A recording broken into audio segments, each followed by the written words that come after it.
Dear student, welcome to Geeta IAS academy. जैसा कि आप सभी जानते हैं कि पिछले क्लास में हमने गवर्नेंस के सिलेबस को डिस्कस किया था। उसके साथ हमने इंडियन सोसाइटी से गवर्नेंस को लिंक किया था और बताया था कि किस अप्रोच के साथ आपको पढ़ना चाहिए। आज की क्लास में हम सोशल जस्टिस की बात करने वाले हैं। सोशल जस्टिस यानी सामाजिक न्याय। सामाजिक न्याय में आपको 4 यूनिट पढ़ना है, 11, 12, 13 एंड 14। बाकी की सेक्शन इंटरनेशनल रिलेशन का है, जो हम नेक्स्ट क्लास में डिस्कस करेंगे। देखिए, इसके सिलेबस को डिस्कस करने के साथ साथ इसके साथ हम रिसोर्स की भी बात करेंगे और बुक लिस्ट की भी बात करेंगे, इसलिए अंत तक बने रहिएगा ताकि आप इस चीज़ को अच्छे से समझ पाएंगे। ठीक है। देखिए, सबसे पहले हम जानते हैं कि सोशल जस्टिस इतना इंपॉर्टेंट क्यों है। देखिए, सबसे पहले इसकी क्लास जब लेंगे तो बहुत विस्तार से बताएंगे, लेकिन आज हम आपको हिंट करेंगे, नहीं तो वीडियो बहुत लंबा हो जाएगा। इसलिए सोशल जस्टिस को थोड़ी सी हम बात करते हैं। सोशल जस्टिस, सामाजिक न्याय। सामाजिक न्याय इतना इंपॉर्टेंट क्यों है? सबसे पहले भारतीय संविधान यानी प्रस्तावना में जब आप देखेंगे तो 3 शब्द दिया गया है, यानी आर्थिक न्याय, सामाजिक न्याय और राजनीतिक न्याय। 3 शब्द को प्रस्तावना में आपको देखने को मिलेगा। तो इस शब्द से ही आपको इंपॉर्टेंस, इस विषय को समझ में आपको आना चाहिए। ठीक। तो इस विषय से पढ़ने से पहले अगर आप इसको इंडियन सोसाइटी से लिंक करते हैं तो आपको ये पढ़ने में बहुत आसानी होगी। जैसे भारतीय समाज की विशेषताएं और भारतीय समाज की समस्याएं आपने पढ़ा होगा, उन समस्याओं का समाधान आपने गवर्नेंस में और पॉलिटी इंडियन कॉन्स्टिट्यूशन में अपने नीति निर्माण के माध्यम से बनाया गया और फिर उस शासन गवर्नेंस के माध्यम से उसको लागू किया गया। और सोशल जस्टिस में उसको एक वितरणात्मक न्याय प्रणाली के माध्यम से और समानता के माध्यम से इसको अंतिम रूप दिया जाएगा सोशल जस्टिस में। ठीक है। सोशल जस्टिस में आपको अंतिम रूप कैसे दिया जाएगा? देखिए, कोई व्यक्ति है, एक एग्जाम्पल के थ्रू आपको समझाने की कोशिश करता हूँ। मान लीजिए आप हैं अपने घर में, ये व्यक्ति है और एक आपका आप ही के इक्वल एक मतलब 1-2 साल इधर उधर से बच्चा है। ठीक है। ये थोड़ा कमज़ोर है और ये मजबूत है। 2 बालक हैं, एक कमज़ोर बालक है और एक मजबूत बालक है। तो इसको अगर न्याय दिलवाना है तो आप क्या करोगे? कमज़ोर है और ये मजबूत है, तो इसको डॉक्टर ने सलाह दी है कि इसको दूध की आवश्यकता है और ये दूध भी नहीं, और जो मजबूत है उसे दूध ना पिलाया जाए तब भी वो स्ट्रांग है। तो आपके पास 1 गिलास दूध है, मिल्क। इस 1 गिलास मिल्क किसको दोगे? सबसे पहले आप जो कमज़ोर है उसी को दोगे ना। तो वितरणात्मक हो गया, मतलब वितरण कर दिया आप इसको न्याय के लिए मिल्क, लेकिन समानता के साथ। अगर हम मजबूत आदमी को ही इस मिल्क को दे दिए तो फिर ये वितरणात्मक के साथ साथ वो जो एक समानता वाली के साथ सामंजस्य बैठा के न्याय नहीं हुआ। इसीलिए वितरणात्मक न्याय प्रणाली और समानता के बीच एक समन्वय स्थापित किया जाता है और फिर सामाजिक न्याय को अंजाम दिया जाता है। ऐसे बहुत सारे, जैसे अभी 10% आरक्षण की बात हुई तो आर्थिक रूप से जो पिछड़े हैं उन्हें आरक्षण दिया गया।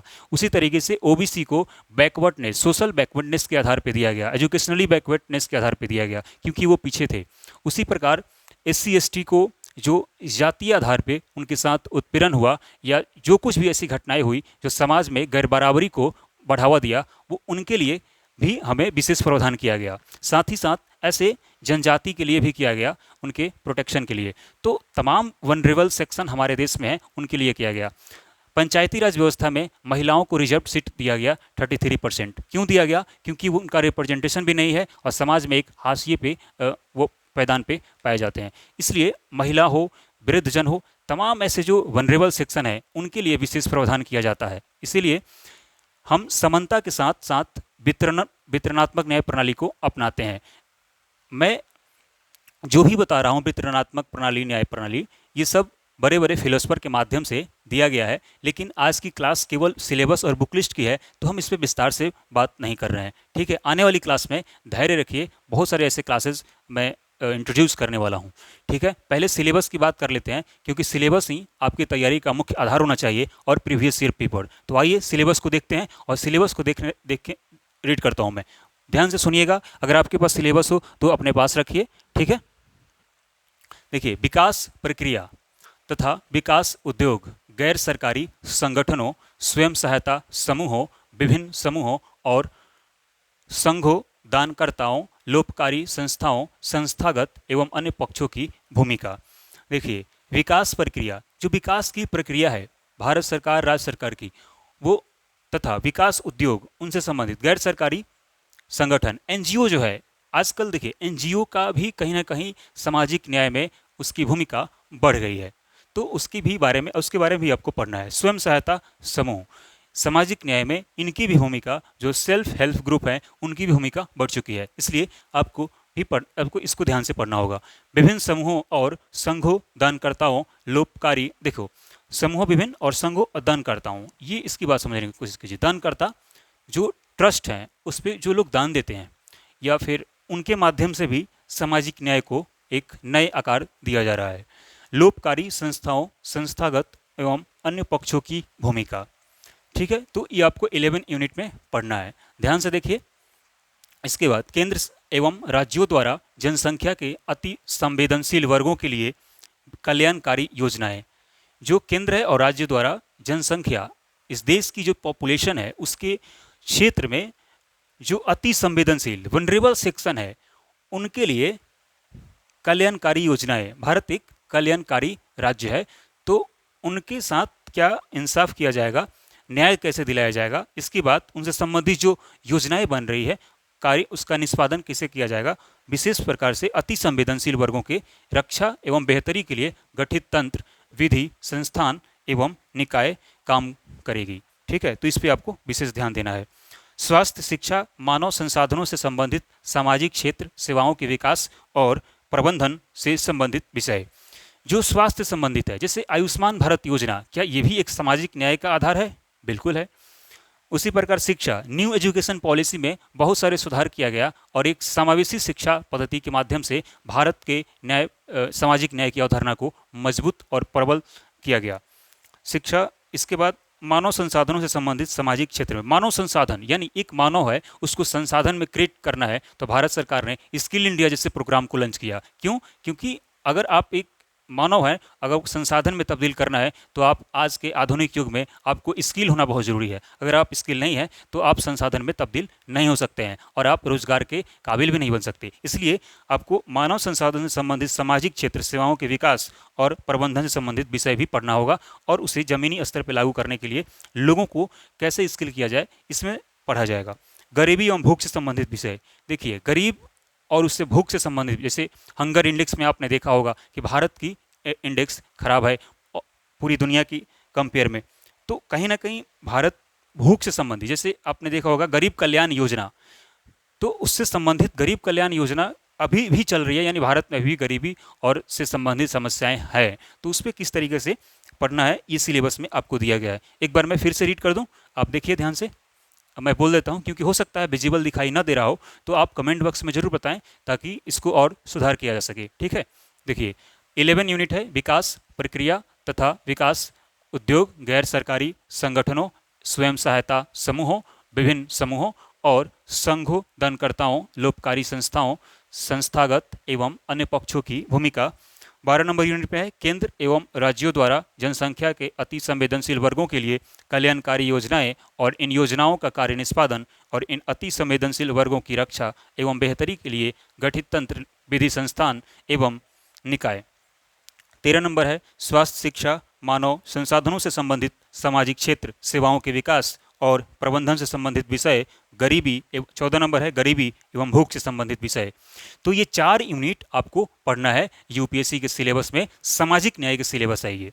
आने वाले क्लास में हम इंटरनेशनल रिलेशन के सिलेबस को डिस्कस करेंगे और यह जान पाएंगे कि अंतर्राष्ट्रीय संबंध में कौन कौन से ऐसे टॉपिक को पढ़ना है, और उसके हम सिलेबस की बात करेंगे, साथ साथ बुक लिस्ट की भी बात करेंगे। उससे पहले मैं इसे थोड़ा रफ करूँगा और इसके सिलेबस के साथ इसकी बुक लिस्ट और रिसोर्स की बात करेंगे। देखिए इसमें ज़्यादा बुक लिस्ट तो नहीं है, फिर भी मैं कुछ नोट्स को रेफर करता हूँ जो मैं आपको उसके माध्यम से बता सकता हूँ कि आपको क्या पढ़ना है। जो मैं पढ़ता हूँ उसको बता दूंगा और वो काफ़ी रहेगा आपके लिए। अगर वो आप उतना पढ़ लेते हैं तो आपका मार्क्स अच्छा आएगा सोशल जस्टिस में।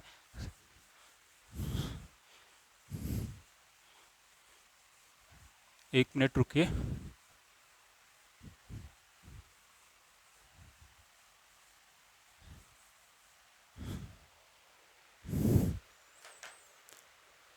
देखिए सोशल जस्टिस के लिए आपको ज़्यादा कुछ नहीं, रिसोर्स की बात करते हैं।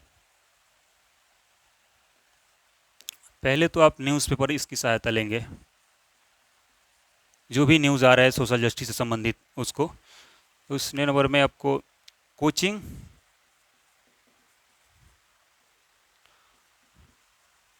क्लास नोट्स विजन आईएएस का और मेंस 365 सोशल जस्टिस का।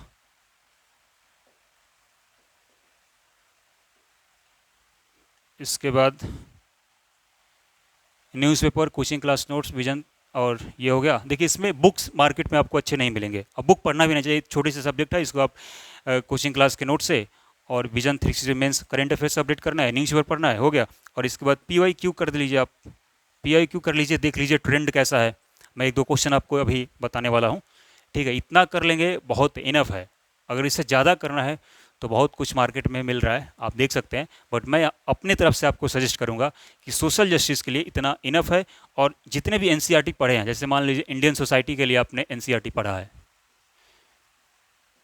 मैंने बताया था इंडियन सोसाइटी के लिए। और दूसरा आपने पढ़ा होगा, पॉलिटी में पढ़ा होगा, एक राजनीतिक सिद्धांत करके एक बुक है 11th क्लास में, राजनीतिक सिद्धांत। उसमें न्याय की संकल्पना को बहुत अच्छे तरीके से समझाया गया है।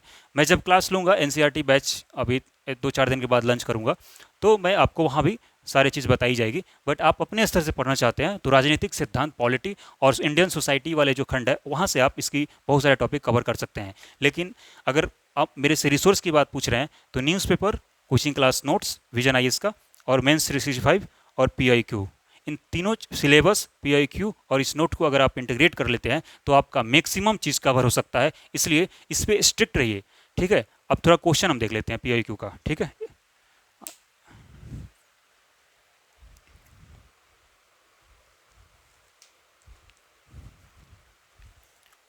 देखिए थोड़ा हम क्वेश्चन देख लेते हैं।